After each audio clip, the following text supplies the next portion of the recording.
Assalamualaikum warahmatullahi wabarakatuh. Sahabat adalah tokoh sentral dan sangat krusial dalam riwayat hadis. Betapa tidak, mereka adalah saksi kunci rekam jejak Nabi Shallallahu Alaihi Wasallam. Mulai dari sabdanya, aktivitasnya, diamnya maupun sifat-sifatnya. Dan di antara sahabat yang memiliki andil yang sangat besar dalam riwayat hadis adalah Abu Hurairah. Abu Hurairah merupakan sahabat yang paling banyak meriwayatkan hadis. Imam Suyuti dalam kitab Tadribur Rawi mengatakan bahwa jumlah hadis yang berhasil dipublikasikan Abu Hurairah sebanyak 5.374 hadis. Lebih dari 20 hingga 40 pendapat ulama nama asli dari Abu Hurairah. Dan pendapat yang paling sahih mengatakan bahwa nama aslinya adalah Abdurrahman bin Syakhar. Nama ini disematkan setelah masuk Islam. Karena di masa jahiliyah namanya adalah Abdus Syams, hambanya matahari. Namun nama aslinya kalah tenar dengan nama julukannya, Abu Hurairah, yang berarti bapak kucing kecil. Nama julukan ini ia dapat setelah menemukan kucing liar kecil ketika mengembala kambing. Ia pun membawa kucing itu di lengan bajunya. Abu Hurairah kecil berasal dari desa Daus, kota Yaman. Ia telah yatim sejak kecil dan tinggal bersama ibunya yang bernama Maimunah binti Sabih.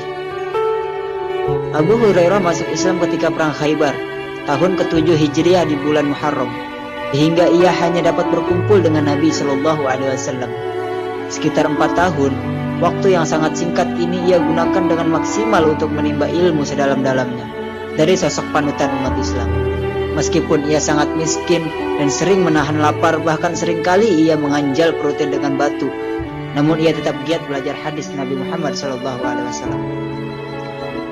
Bahkan suatu hari ia sangat lemas dan tidak kuat melangkahkan kaki ke masjid. Hanya duduk di pinggir jalan yang dilewati oleh para sahabat dan menanyai mereka tentang ayat atau hadis apa yang telah disampaikan oleh Nabi SAW.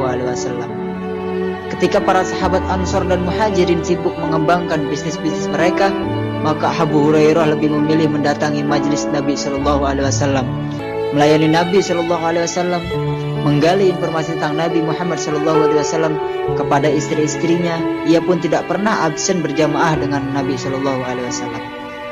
Berhaji bersama Nabi SAW, namun manusia tetaplah manusia, tempatnya salah dan lupa. Begitu pula dengan Abu Hurairah.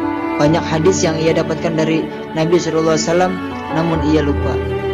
Abu Hurairah pun meminta solusi kepada Nabi Muhammad SAW agar ilmu yang ia dapatkan dari Nabi SAW tidaklah sia-sia. Betangkan selendangmu, perintah Nabi Muhammad. Kemudian Nabi Muhammad SAW mengumpulkan kedua tangannya menyerupai gayung sebagai isyarat pemberian ilmu Nabi SAW kepada Abu Hurairah. Seraya meriwayatkan banyak hadis, himpunlah ini. Setelah peristiwa tersebut, Abu Hurairah mengaku tidak pernah lupa bagi semua informasi dan ilmu yang ia peroleh dari Nabi Muhammad SAW. Tidak hanya itu, menurut cerita Zaid bin Sabit, suatu ketika ia dengan seorang sahabat dan Abu Hurairah pernah disuruh berdoa oleh Nabi Muhammad SAW. Zaid dan sahabat itu pun berdoa dan diamini oleh Nabi SAW. Kemudian Abu Hurairah juga memanjatkan doa, "Ya Allah, sungguh aku pinta seperti halnya yang dipinta oleh kedua temanku ini. Dan aku juga memohon kepadamu ilmu yang tidak bisa aku lupakan." Nabi SAW pun juga mengamini doa Abu Hurairah tersebut. Suatu ketika, Abu Hurairah pernah bertanya kepada Nabi Muhammad SAW, "Wahai Rasulullah SAW, siapa manusia yang paling bahagia sebab mendapatkan syafaatmu?" Sungguh aku mengira, wahai Abu Hurairah, tidak ada seorang pun yang menanyakan hal ini lebih utama daripada kamu. Karena aku melihat kegigihanmu dalam belajar hadis. Sungguh orang yang paling bahagia sebab syafaatku di hari kiamat adalah orang yang berkata, La ilaha illallah, murni, ikhlas dari dirinya. Pada akhir hayatnya, sahabat yang pernah menjabat sebagai gubernur Bahrain di pemerintahan Umar dan gubernur Madinah di pemerintahan Umayyah ini wafat di tahun 58 Hijriah di usianya yang ke-78. Ia dimakamkan di Baqi. Sosok pembelajar yang sangat pandai, memanfaatkan waktunya untuk belajar dan belajar dari Rasulullah SAW. Sehingga hanya dalam kurun waktu 4 tahun yang singkat ia dapat menggali ilmu-ilmu dari Nabi Muhammad SAW. dan sekaligus mengajarkannya kepada para sahabat dan tabi'in, hingga sampailah informasi itu kepada kita, sehingga kita dapat mengetahui sosok panutan kita dengan sangat gamblang. Wallahu a'lam bishawab. Sekian biografi singkat dari sahabat Nabi Abu Hurairah. Semoga banyak manfaat dan pembelajaran yang bisa kita ambil dari kisah Abu Hurairah.